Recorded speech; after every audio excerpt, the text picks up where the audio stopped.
Vinheta de abertura. Fundo azul. Ao centro, círculos tomam o aspecto de um átomo que dá lugar a um globo terrestre que gira em torno do próprio eixo. Círculo branco. Dentro dele, nome do programa. Meio ambiente por inteiro. Em Brasília, carros passam pela ponte JK. A arte encontra a natureza ou o contrário? Fachada de prédio com árvores e gramado. Memorial JK ao fim da tarde. A natureza inspira, a arte também. Brilho do sol ao entardecer. Flor em destaque. Natureza é vida, se reinventa, se adapta, assim como a arte. Natureza e arte se confundem, são uma combinação perfeita para a sobrevivência e para a felicidade da espécie humana. O dia passa na fonte da Torre de TV de Brasília. Quando a arte usa a natureza como matéria-prima, é meio caminho andado para dar certo. Muitos artistas plásticos já perceberam isso. E na culinária, todo o sabor vem da natureza. Prato vegetariano com alface e tomate. No programa dessa semana, vamos mostrar essa integração e o importante trabalho de resgate de sementes nativas, que começaram a desaparecer, em grande parte pela ação do homem na terra. Sementes e grãos nas palmas das mãos. Imagem em preto e branco. Fachada de prédio da Embrapa em Brasília. Nossa primeira parada é na Embrapa Recursos Genéticos e Biotecnologia em Brasília, onde há 43 anos funciona um banco que guarda milhares de sementes nativas. É a 6ª maior coleção do mundo.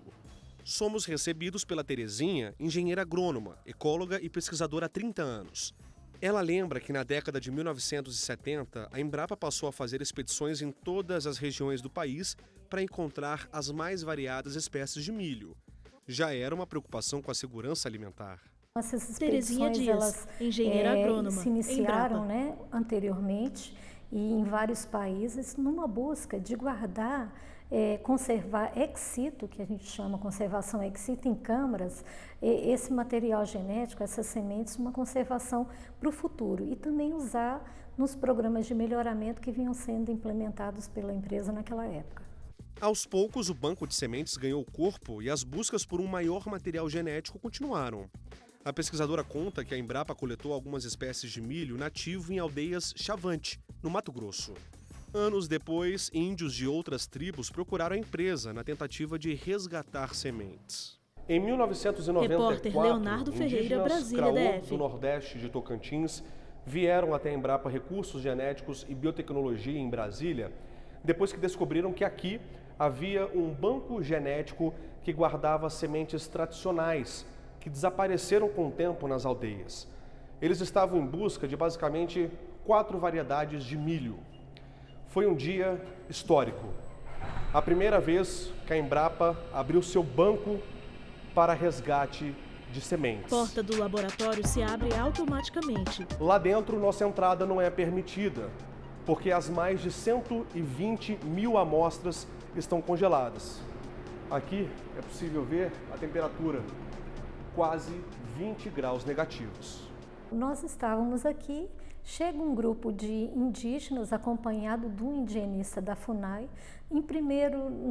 Inicialmente nós estranhamos, E aí eles comentaram de um tipo de milho que eles tinham perdido e que eles estavam mais fracos como povos, que era um milho muito especial, que a estrela trouxe para eles, está relacionada a contextos de místicos e rituais do povo. E foi um dia extremamente especial, foi um dia onde os gestores que estavam na ocasião refletiram e viram a importância daquela chegada, abriram as câmaras e localizaram dentro da câmara milhos que a Embrapa havia coletado na década de 70 em terras Chavante. No ano seguinte, em 1995, depois da primeira safra, os nativos da tribo Craô devolveram as sementes para a Embrapa. Mais que isso, houve uma aproximação. Algumas variedades de amendoim e batata doce consumidas pelas tribos enriqueceram o banco genético da empresa. O diálogo fluiu e a Embrapa passou a ser vista como uma grande parceira das aldeias. A empresa de pesquisa levou para os Craô 20 mil mudas de frutas para garantir a segurança alimentar da comunidade. Outros povos indígenas que ouviram falar que o Craô veio buscar as sementes tradicionais da Embrapa, eles ficaram animados e começaram a buscar a Embrapa também, querendo resgatar seus materiais tradicionais. Frasco com grãos de milho. Se no campo as lavouras forem alvo de alguma grande infestação de pragas ou doenças e o alimento desaparecer, o banco genético resgata a espécie perdida. É como explica esse engenheiro agrônomo, que trabalha aqui há 21 anos e é um dos responsáveis pelo local. São coleções Leonel estratégicas, Neto, porque esse material gestor muito do dele Banco não existe Genético mais na Embrapa. natureza. Muitas plantas já deixaram de existir, estão aqui guardadas, né? E nós imaginamos que daqui a muitos anos esse material vai servir de base para o melhoramento genético e produzir o alimento das gerações futuras. O lugar que garante a sobrevivência das espécies é monitorado 24 horas por dia. Qualquer interferência pode comprometer as amostras de sementes. O maior cuidado é com as sementes, porque temos que preparar a semente, desidratar, que é fundamental. A semente precisa estar extremamente seca para ser congelada. E a manutenção dos equipamentos de refrigeração. Não pode faltar energia elétrica aqui. Então, a manutenção é constante, feriado, sábado, domingo. Nós temos que estar atento a esse material. Fachada de casa onde lê-se Maloca, Universidade de Brasília. Da Embrapa para a Universidade de Brasília, viemos acompanhar o 3º Congresso Internacional de Povos Indígenas da América Latina. Um dia marcado por palestras, dança. Homens e mulheres dançam de maneira circular. Uma roda de conversa para discutir a relação dos indígenas com a sustentabilidade e entender como a cultura e a arte nativas influenciam no convívio com a natureza. Mais que isso, conversar para descobrir como eles lidam hoje com ameaças na lavoura e com as mudanças climáticas. Nesse assunto, temos muito que aprender com eles. Você sabia que o milho, por exemplo, tão importante para a alimentação e cultura do povo Craô, tem até música? No palco, índio de camisa e calça jeans canta com microfone em mãos. A música do milho Edivaldo que Waquecraô, eu cantei líder da aldeia nesse Cachoeira, momento, Tocantins. é que para que a semente fique feliz, né, que o Catiecoi está aqui no momento, ouvindo também que como ela que trouxe essa semente, e através dela, o milho fica contente por conta dessa música. Até a batata fica alegre, fica contente. A parte mais esperada, troca de sementes. Mais de 60 espécies nativas de várias regiões do país. Elis veio da região sul e trouxe na bagagem... Eu trouxe Elis semente de Nascimento, mulateiro, antropóloga. semente de moringa, eu trouxe semente de milho e tem uma semente que é a colátria, que é para evitar que o mosquito da dengue se aproxime também. Então eu trouxe essas que eu tenho, né, e quero trocar também.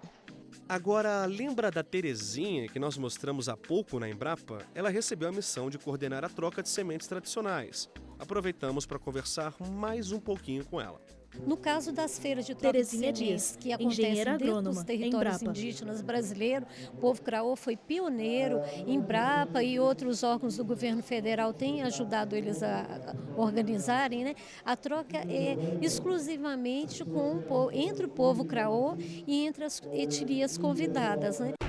A Constituição Federal, no artigo 225, protege a diversidade quando diz que todos têm direito ao meio ambiente equilibrado, ou seja, que nenhuma espécie pereça ou desapareça. Sementes em caixinha retangular. A troca de sementes tradicionais é a maneira mais democrática e justa para garantir a diversidade e a segurança alimentar. É assim, só chegar, oferecer o que tem e levar o que quer. Todos saem ganhando.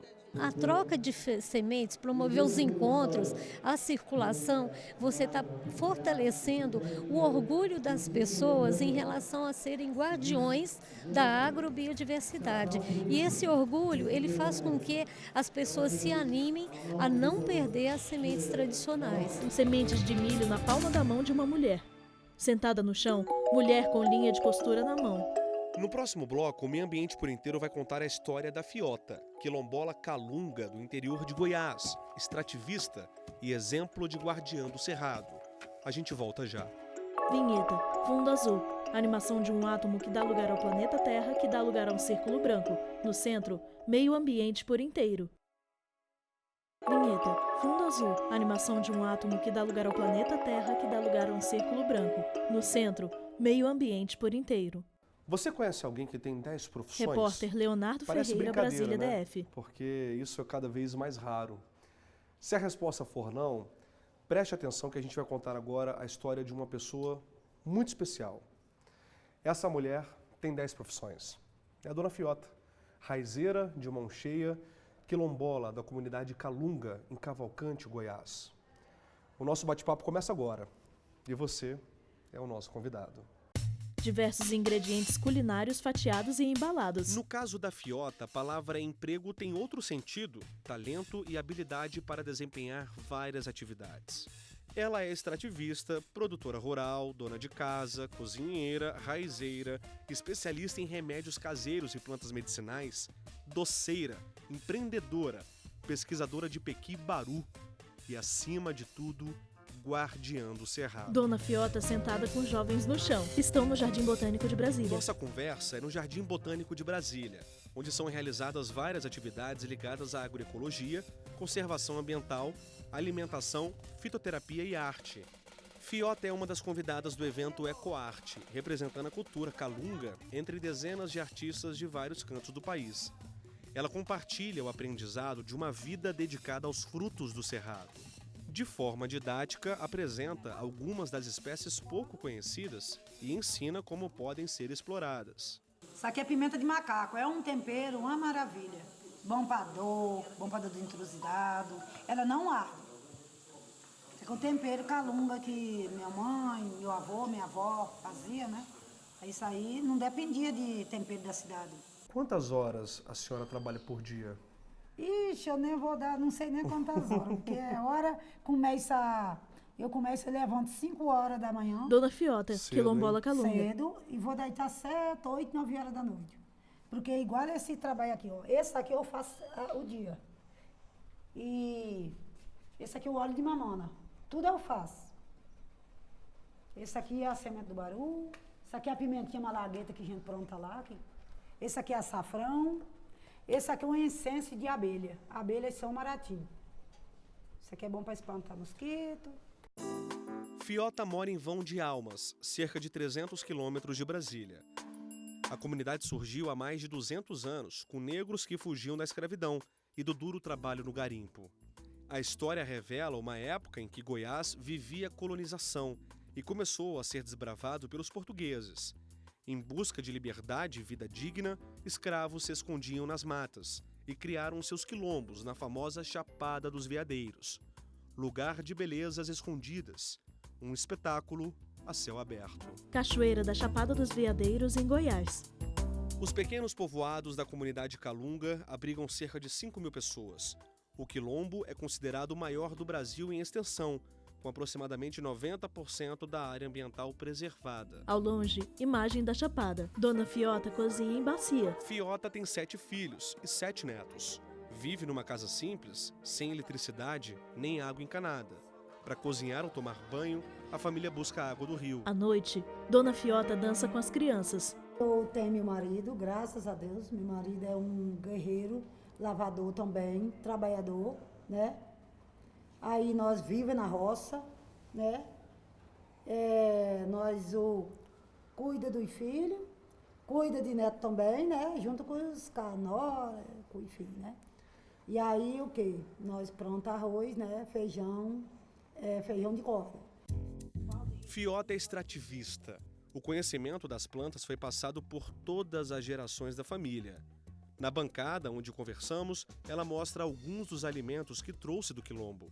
Tem farinha, que é a farinha da mandioca. Essa daqui nós planta bastante mandioca. Aí eu estou aqui para ver se arranja a oportunidade de ter mais consumo, porque nós planta muita mandioca, que essa daí que é persistente da raiz, da terra. Porque o arroz, aí nós planta ele. Mas antigamente tinha muita chuva, plantava pouco arroz e ganhava muito. E hoje nós plantamos muito arroz, corre pouco, por causa da chuva. Tem farinha de coco, baru, cada alimento uma história. Isso aqui é paçoca de amendoim, né? Isso aqui é o gingirim gessal, que aí nós torreiro com salzinho, gessal. Na sequência, uma mistura de pimentas, óleos de coco, gergelim e pequi. Os óleos estão em pequenas garrafas. Dona Fiota é reconhecida como mãe zelosa do cerrado, que dá vida aos produtos da natureza. Você viu, ela prepara dezenas de alimentos. Tudo artesanal, rústico, longe de qualquer escala industrial. Pé calejado, nos braços força bruta. O pilão é instrumento de trabalho diário no quilombo. Aqui ela prepara uma paçoca caseira feita com gergelim, rapadura e amendoim. Alimento que dá energia e sustenta muitos trabalhadores que suam a camisa no extrativismo. Sob o sol, Dona Fiota soca o pilão para fazer a paçoca. A Dona Fiota está preparando uma comida que o cheiro está maravilhoso.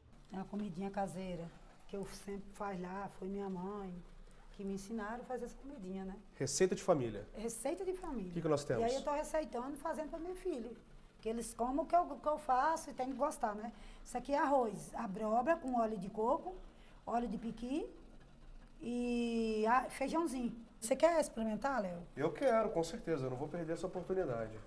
Olha que privilégio. Experimentando a comida da Dona Fiota, essa mulher maravilhosa que tem 10 profissões. Pessoal, não é mole não, né? Vamos ver. Leonardo, com uma colher de sopa, prova o arroz de Dona Fiota. Ele come o restante do arroz que ficou na colher. Espetacular, muito gostoso, parabéns. Leonardo cumprimenta Dona Fiota. O olhar esperançoso da Dona Fiota é de quem acredita no extrativismo sustentável. Os alimentos que ela prepara são vendidos para alguns restaurantes de Brasília, como o da Ana Paula. Ela é pedagoga e chefe de cozinha, militante no extrativismo e agroecologia. Recentemente, Ana Paula esteve no Parque do Xingu, no norte do Mato Grosso. Passou 10 dias na aldeia dos Quisede, que na língua indígena significa povo que gosta de fogo. Foram 10 dias para conhecer melhor os alimentos do Cerrado. A gente fez uma Ana Paula piquioca, Bocodi, que era empresária.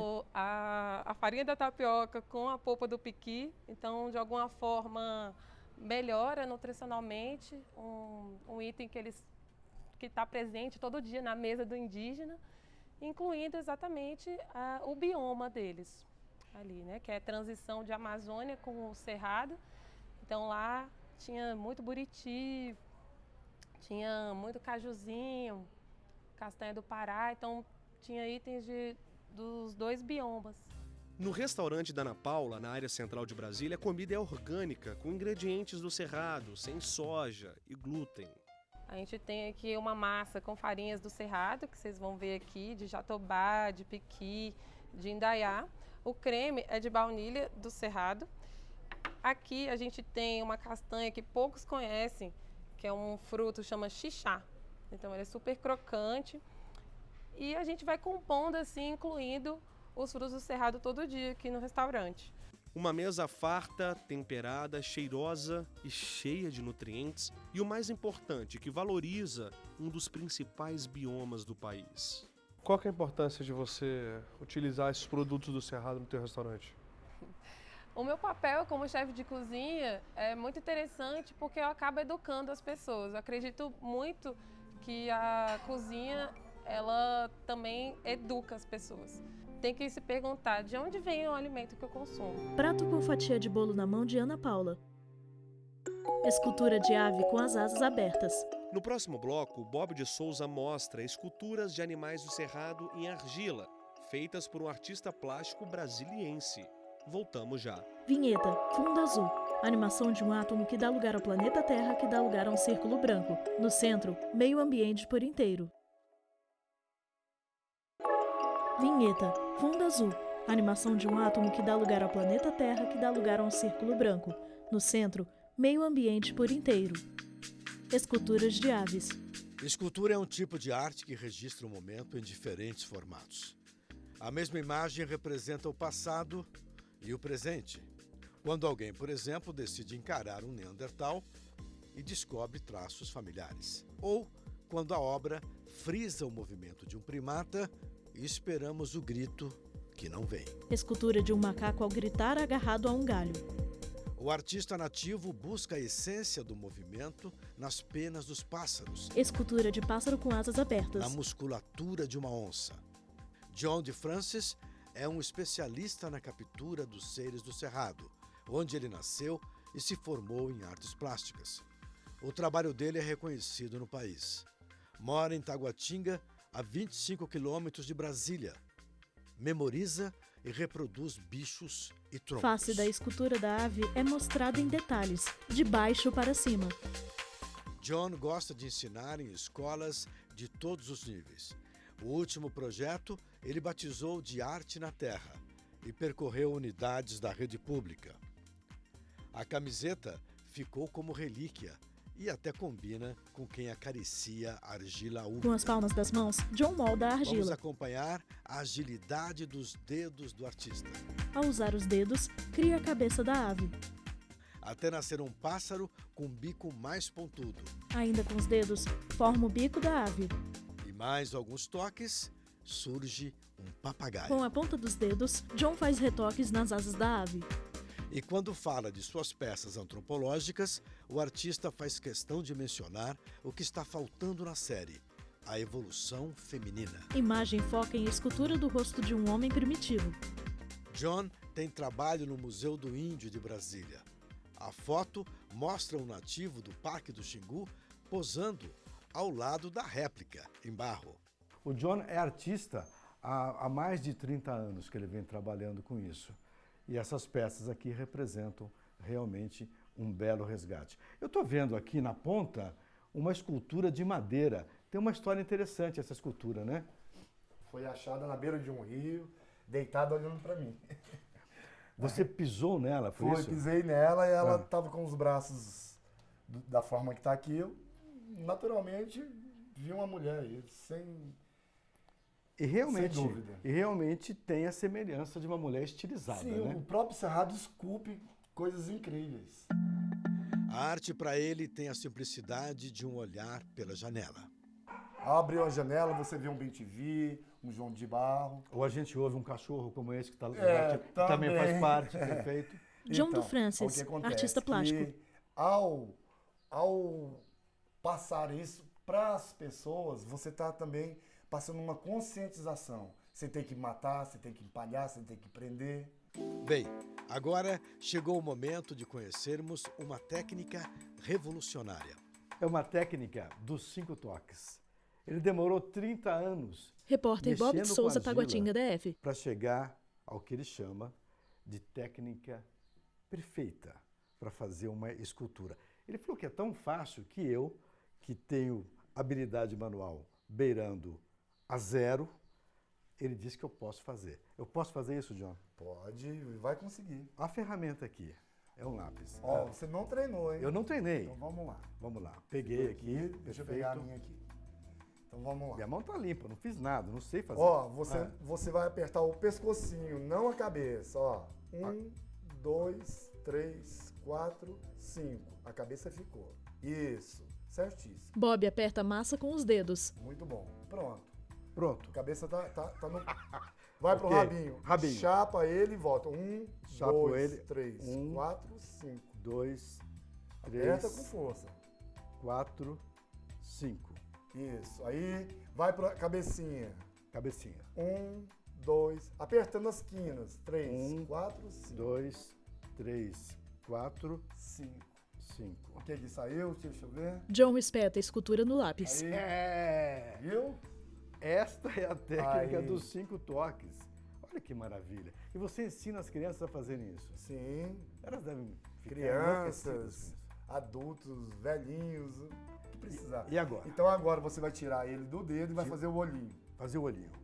Como é que você faz o olhinho? Você coloca ele deitado aqui, assim, isso. Assim. A cabecinha aqui no seu aqui, dedo. Deitadinho. E aqui você vai rodar o lápis em torno do próprio eixo.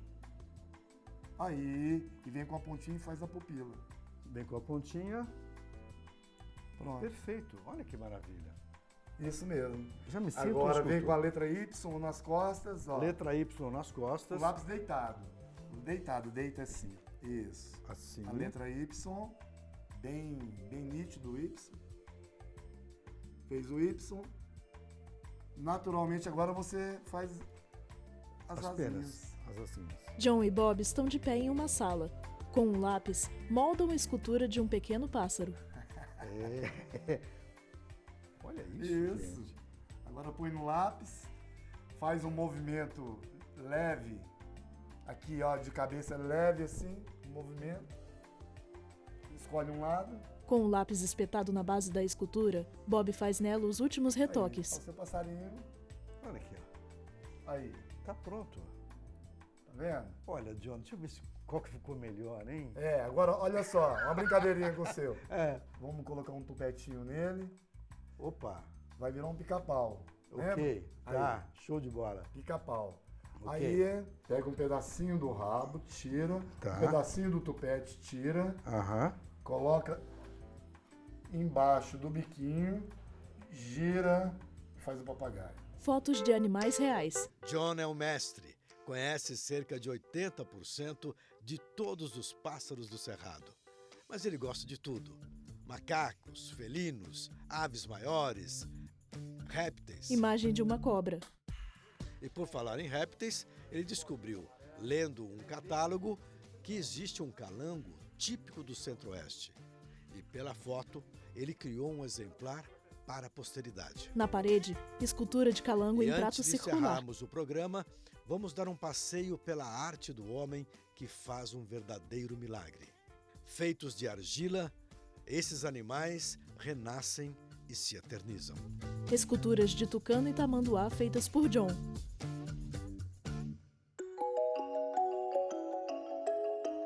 E assim chegamos ao final do Meio Ambiente por Inteiro. Para rever este e outros programas, acesse tvjustiça.jus.br. E se quiser mandar um e-mail para a gente, o endereço é meioambienteporinteiro@stf.jus.br. Acesse também o nosso canal no YouTube, TV Justiça Oficial. Até a próxima! Créditos. Produção, Rayane Ribas. Reportagem, Bob de Souza e Leonardo Ferreira. Edição de texto, Bob de Souza. Cinegrafia, Lúcio Ribeiro e Paulo Dutra. Assistência técnica, Josenildo Júnior e Juvenal Alves. Edição de pós-produção, Paulo Mendonça. Videografismo, Leonardo Veloso. Núcleo de programação, Rosa Wazen. Núcleo técnico, Fábio Guedes. Núcleo de produção de programas, Soraya Fonseca. Supervisão, Coordenadoria de TV e Rádio. Secretaria de Comunicação Social, STF. Realização, TV Justiça 2019.